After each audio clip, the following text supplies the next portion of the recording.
Jail میں بیٹھا ہوا ایک شخص جس نے اس سسٹم کو گردن سے پکڑا ہوا ہے، نہ گردن دبا رہا ہے کہ سانس نکل جائے اور نہ گردن چھوڑ رہا ہے کہ آرام سے حکومت کی جا سکے، اور سسٹم تھر تھر کانپ رہا ہے۔ انہوں نے ایک سٹروک کھیلا ہے، ہر طرف پینک ہے، ہکے بکے ہو گئے ہیں سب۔ سہیل آفریدی کو لگاتے ہیں تو مصیبت ہے، نہیں لگاتے تو مصیبت ہے۔ عوام میں غصہ اور نفرت اپنے عروج پر ہے۔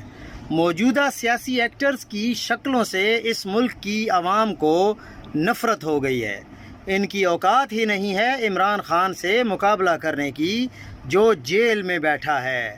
فوج کس کس سے لڑے گی؟ افغانستان اور ہندوستان کا بارڈر فل گرم ہے، اب یہ پختونوں سے لڑیں گے کیا؟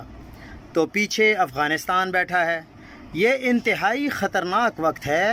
ہر چیز کا حل بندوق اور طاقت نہیں ہوتا۔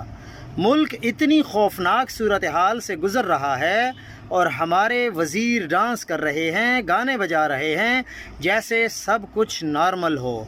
کچھ بھی نارمل نہیں ہے۔ خبریں روکی جا رہی ہیں۔ کے پی میں ہر گھنٹے کے ساتھ حملہ ہو رہا ہے۔ یہاں پر معلومات روکی ہوئی ہیں حکومت نے۔